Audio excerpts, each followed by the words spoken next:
did you get the news? How did you learn of his death? Yesterday I was driving to Rome to go to work for Gianni. And I was driving to Rome to meet Donatella and Santos and the whole team for rehearsal. And I got a phone call 10 minutes before I got to Rome, and I didn't believe it. So I got out the car and stopped the car, and then I got back in the car, and then someone called me and said it wasn't true, it was a mistake. And then when I got there and I saw Donatella, you know, so... You found out it was in fact true. Yeah. What's good, gang? Back at y'all with another one, Drillers and Trappers. And today, we're diving into the twisted mind of a real-life serial killer, Andrew Cunanan. We'll unravel the chilling story behind the man who went on a cross-country murder spree, taking the lives of at least 5 people, including the iconic fashion designer, Gianni Versace, or Johnny Versace. You already know how we do it, man. Before we dive into this one, make sure y'all tap in, hit that notification bell, hit that like, hit that subscribe, drop some comments. Drillers and Trappers 247. Hey man, we coming up, man. Thanks for all the support on all the past videos. Thanks for the future support.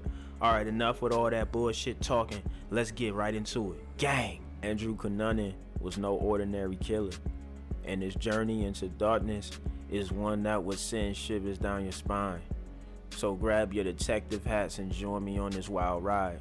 I born into a fashion family. My mother was a fashion maker, and you know, it's like the oxygen for me, fashion. I love doing fashion. You know, there is a lot of stress too, but if you can translate the stress into something positive, is work, and work and do something you like is always good. Our story begins in sunny San Diego, California, where Andrew Cunanan was born on August 31st, 1969. He grew up with a religious Italian-American mother and a prestige-conscious Filipino-American father, Modesto Cunanan. Papa was always there to pick him up. And I had a very favorite hold for him to keep him quiet and keep him at peace with himself. And holding him by the right arm, I would have my left hand behind his head. I don't believe at all that Andrew was homosexual. You see, to play the role, it's just like an actor. That was dictated to him by his superiors, whoever they may be. Do you have a problem with people being gay? No. But you see, Andrew's story takes a dark turn. Despite not experiencing the typical early childhood traumas associated with violent criminals, something was off. As a young man, Andrew was highly intelligent, charismatic, and openly gay. He was a regular on the social scene in San Francisco's Castro district, often rubbing shoulders with older, wealthy men. By the age of 21, he spoke 7 languages and seemed to have it all. But beneath that cheerful facade was a darkness that would soon consume him. It's kind of like a gay mecca. It's something that you make a pilgrimage to, at least to experience. Like they said, you won't believe it, everything we say is true, and then some. There's no doubt that the city's gay scene is a prime tourist attraction. Some businessmen in the Castro say their business doubles on holiday weekends when the most tourists are in town. It's just fantastic in terms of liberality, understanding, and camaraderie, as well as the usual things that tourists come for. I've never been to the West Coast before. Living here would be easier because it's so open. You can just be yourself, which is nice. City statisticians say that despite San Francisco's shrinking population, there's a substantial increase in the numbers of young, white, single men who apparently are gay. These tourists may well be one reason why San Francisco is becoming a city that multiplies without reproducing.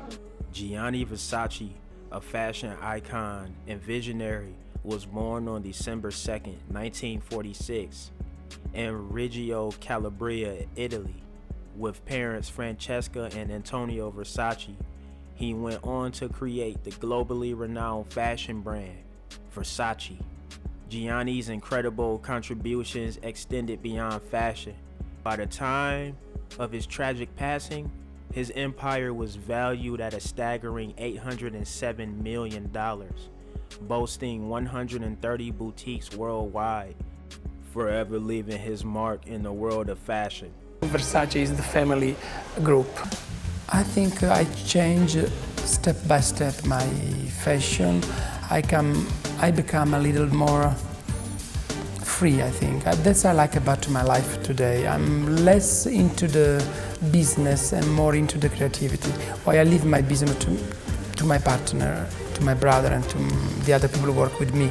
I'm really feel free. I think it's moment for a designer to be back on the creativity. I'm bored to see everywhere label without quality. I always claim for quality. I always scream for quality. I love quality.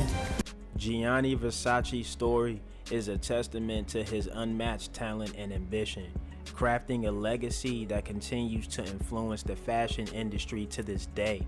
His creative genius and dedication have left a permanent mark on the world, ensuring his name will forever be associated with luxury, innovation, and style.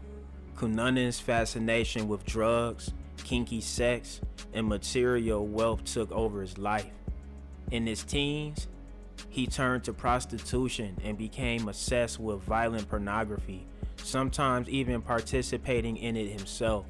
The darkness was closing in. By 1997, Cunanan's life took a grim turn. His wealthy lovers had left him one by one, and some speculate that he may have learned he was HIV positive. That revelation, coupled with an excessive jealousy, led to his first victim, former lover Jeff Trail. My name is Robert Aarons, and I was a classmate of Andrew Cunanan's in junior high school back in the 80s. Andrew, from my recollection, he was just like this happy-go-lucky, boisterous kid, always smiling and laughing, and he just had this life about him and this energy, and I think people kind of gravitated towards that. And this gruesome murder set off a killing spree that had the FBI scratching their heads. Instead of hiding, Cunanan brazenly continued his spree, claiming 3 more lives before making his way to the vibrant gay scene of Miami, Florida.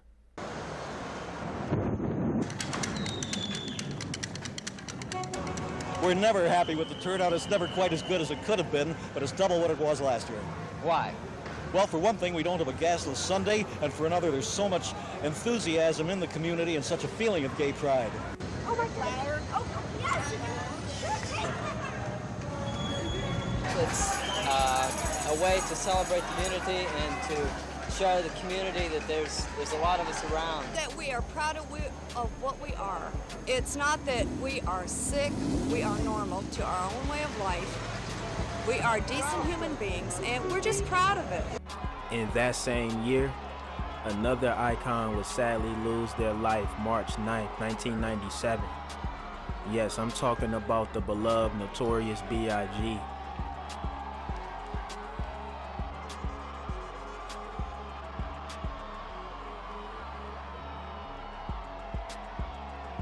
Biggie was murdered in a drive-by shooting on March 9, 1997, while visiting Los Angeles. The rapper had just left an after-party for the 11th annual Soul Train Awards when he was shot 4 times while sitting in the front passenger seat of one of his entourage's cars. He was rushed to Cedars-Sinai Medical Center but was pronounced dead at 1:15 a.m.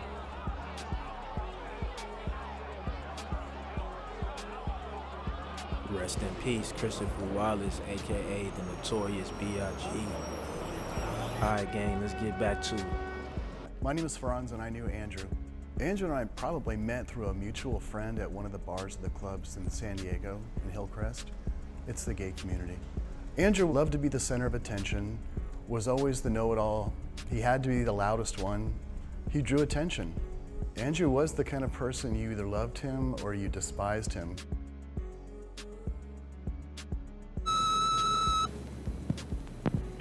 That was so staged. I can't believe it, you guys. You expect me to believe that was a spontaneous mistake. This is Andrew De Silva calling, and I'm sorry I missed you boys last night at the party.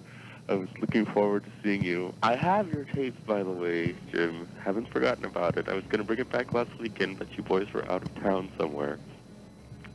Anyway, I'm wondering what you guys are doing tonight, and also how you are. I hope everything is well, and quit pasting those Melrose Place stickers into that sticker book, Jim. Anyway, it's 2 o'clock on Saturday afternoon. I hope all is well. Give me a call at 736-74, and let me know if you guys are going out, and when we're going to have an opportunity to get together, and when I can have an opportunity to drop that tape by. Thank you very much, by the way, for loaning it to me. Have fun. Bye-bye, guys. Now this is where the story takes a turn for the insane.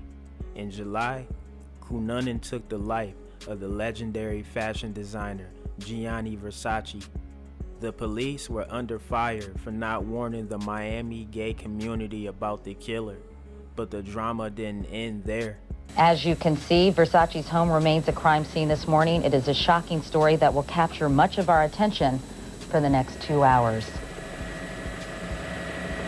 And welcome to Today on this Wednesday morning, everyone. I'm Katie Couric. And I'm Matt Lauer. This is a sad story. Eyewitnesses say they saw a man, a white man, about 5'8", in his mid-20s, walking away from the crime scene. That matches the description of Andrew Cunanan, a guy who's been on the FBI's 10 most wanted list for some time now. I mean, it's so shocking when I read about it yesterday. He's been on this program, Gianni Versace, a number of times. Not that long ago. Right. He's was not only extremely creative, but always very, very gracious as well. So obviously the world of fashion is mourning his loss. We're going to be talking with police officials in South Florida this morning who last night officially named suspected serial killer Andrew Cunanan their prime suspect. We're going to be talking also with an author who's just finished a very long profile of Cunanan, and we'll hear about Gianni Versace, the man from 2 of his closest friends, Vogue editor-in-chief Anna Wintour, and live from Paris, we'll be talking with supermodel Naomi Campbell. Matt?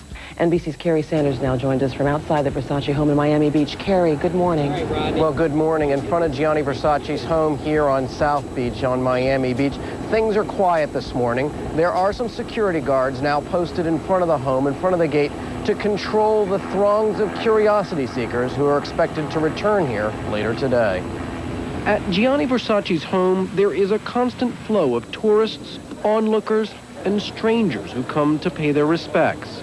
Into the evening Tuesday, the crowds kept coming. What happened here in Miami Beach today is exactly what happened to John Lennon in New York City years ago. I mean, it's the John Lennon of the fashion industry, basically. I mean, it's just a murder that will go on, you know, shaking people up forever. While investigators believe this was a hit, not random violence, for some visitors, this daylight murder along a busy street that is a tourist destination all its own is a reminder of an image South Florida only recently erased. Katie, there were some other... Get to this morning, but let's begin over at the news desk with Ann Curry. Ann, good morning. Good morning, Katie and Matt. Good morning, everybody. Today, police are intensifying their search for suspected serial killer Andrew Cunanan. He's being sought in connection with 5 murders, including the killing of world-famous fashion designer Gianni Versace Tuesday. NBC's Pete Williams joins us now from FBI headquarters in Washington with more this morning. Pete, good morning. Good morning to you, Ann. The FBI says that Andrew Philip Cunanan is its only suspect in Versace's murder. That brings to 5 the number of killings that Cunanan is accused of committing. Police say Versace was shot twice in the head at close range on the steps of his house in South Beach, Miami. Gianni Versace was... Certainly, we have notified all of the agencies, law enforcement agencies, airlines, and other transportation facilities in an effort to try to identify him if he is leaving by one of those modes of transportation. The FBI says Cunanan's killing spree started in late April. 2 of his friends found dead in Minneapolis. One of them, a former lover, shot in the back of the head. Police think Cunanan then murdered a prominent real estate agent in Chicago, stabbing him repeatedly. And then in early May, a cemetery caretaker was murdered in New Jersey. His red Chevy pickup truck was stolen. Miami police say they found that very same truck Tuesday at a parking garage near where Versace was murdered. A key piece of evidence helping make Cunanan the suspect. It's so unfair. It's not fair. How did you get the news? How did you learn of his death? Yesterday I was driving to Rome to go to work for Gianni. And I was driving to Rome to meet Donatella and Santos and the whole team for rehearsal. And I got a phone call 10 minutes before I got to Rome, and I didn't believe it. So I got out the car and stopped the car, and then I got back in the car, and then someone called me and said it wasn't true, it was a mistake. And then when I got there and I saw Donatella, you know, so... You found out it was in fact true. Yeah. You knew Gianni Versace, I know Naomi, for about 11 years. I know this is so hard for you, but what, in your view, made him such a special person? He was a very modest person in terms of he would walk around the street by himself. He would never think that he needed a bodyguard or anything because he's, you know, he went everywhere on his own, and he's very generous. He's been very loyal to everybody. His hospitality extends more than anyone I've ever met. And, you know, he always, in terms of his work, had an edge and wanted to do something different, always did what he wanted to do, and always took whatever people said. It's like he always did it first somewhere, and, you know, it always worked. It was always successful for him. When the police finally cornered Cunanan on a houseboat in South Florida, he decided to end it all. He unalived himself before they could apprehend him. And guess what? His autopsy showed he didn't have HIV, debunking the theory that triggered his murderous spree. His motives? Well, they were never determined. The way I see it, it was a lost soul. Someone trying to fit in this world, who tried, who maybe made some poor mistakes that led to bigger mistakes, to a point where there was no coming back. He went too far on the tipping edge, the point of no return. My heart feels very sad for everyone, all those victims who were killed senselessly, helplessly, before their time. The story of Andrew Cunanan's chilling spree was brought to life in the second season of American Crime Story, The Assassination of Gianni Versace. Actor Darren Criss took on the role of the deranged killer.